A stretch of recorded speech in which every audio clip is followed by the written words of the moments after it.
Mr. Messy by Roger Hargreaves.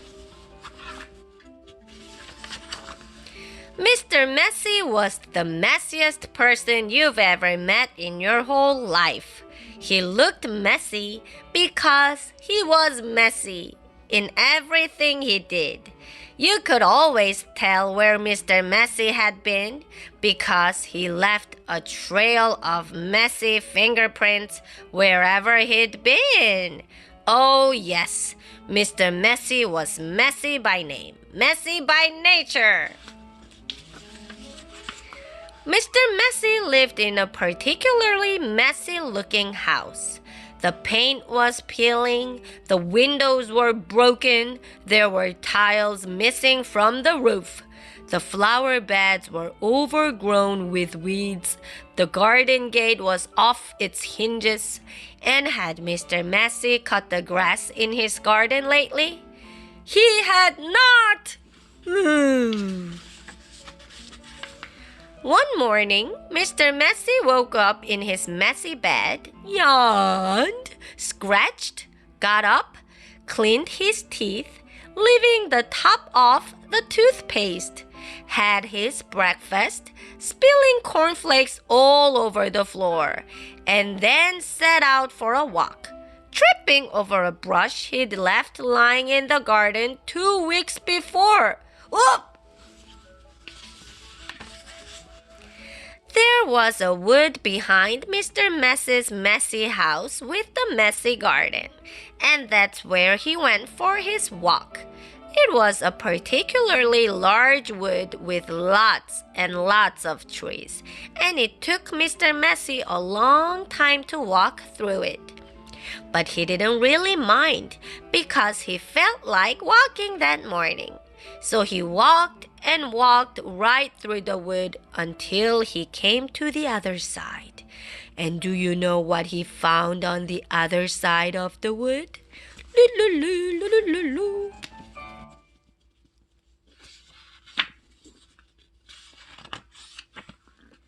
Mr. Messy found the neatest, prettiest looking little cottage that he had ever seen.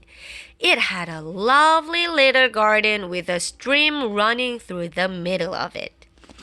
Ooh. There was a man in the garden, clipping the hedge. He looked up as Mr. Messy approached. "Good morning, I'm Mr. Messy," said Mr. Messy. I can see that," replied the man, looking him up and down. "I am Mr. Tidy." "And I'm Mr. Neat," said another man, appearing out of the house. "Tidy and neat," said Mr. Tidy. "Neat and tidy," said Mr. Neat. "We're in business together," explained Mr. Tidy. "And the people who own this house have asked us to do some work for them." "What sort of work?" asked Mr. Messy. "Oh, we make things nice and neat," said Mr. Neat. "Tidy things up," added Mr. Tidy.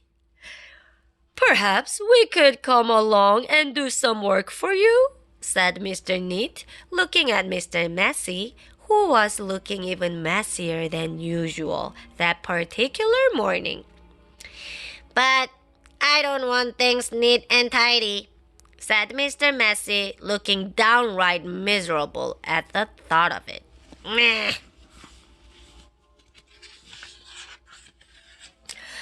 "Nonsense," said Mr. Tidy.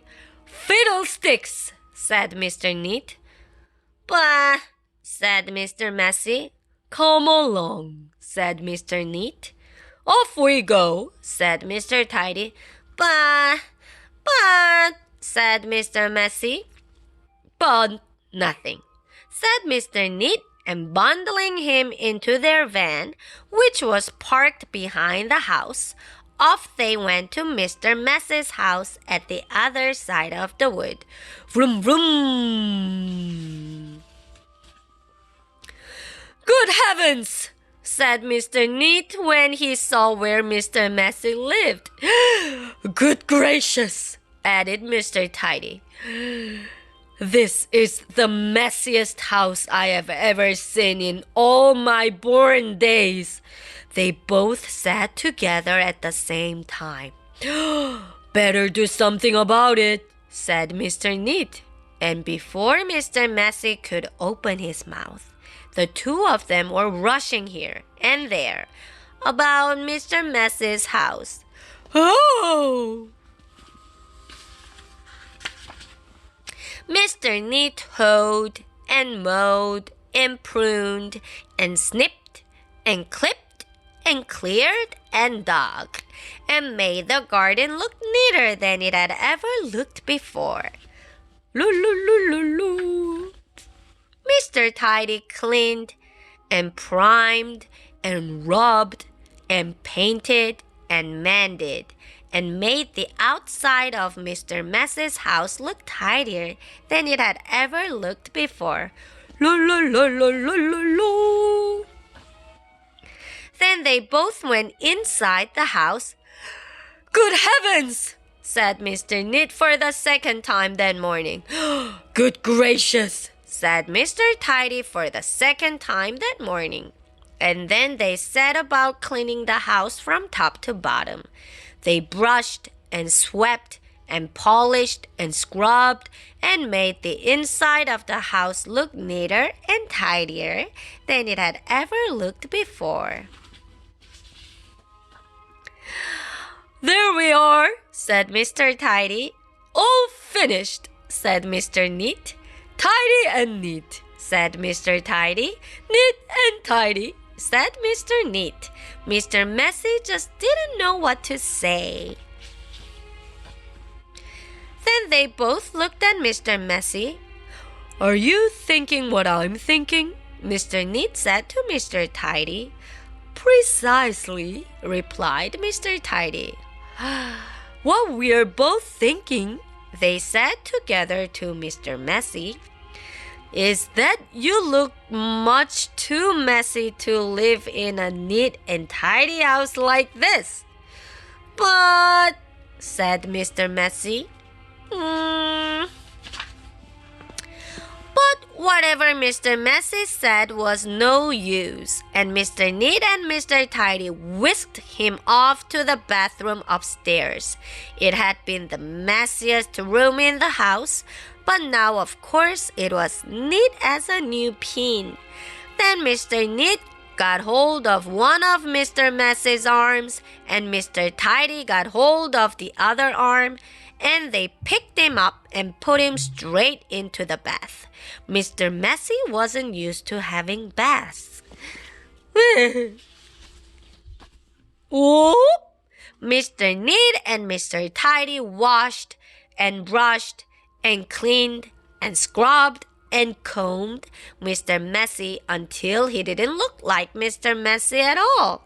In fact, he looked the opposite of messy. He looked at himself in the mirror. You know what I'm going to have to do now? He said in a rather fierce voice. Mr. Neat and Mr. Tidy looked worried. What are you going to have to do? They asked Mr. Messy. I'm going to have to change my name, said Mr. Messy. And then he chuckled. And Mr. Neat and Mr. Tidy chuckled. And then Mr. Messy laughed. And Mr. Neat and Mr. Tidy laughed. And then they all laughed together and became the best of friends. And that really is the end of the story, except to say that if you're a messy sort of a person, you might have a visit from two people. And you know what they're called, don't you?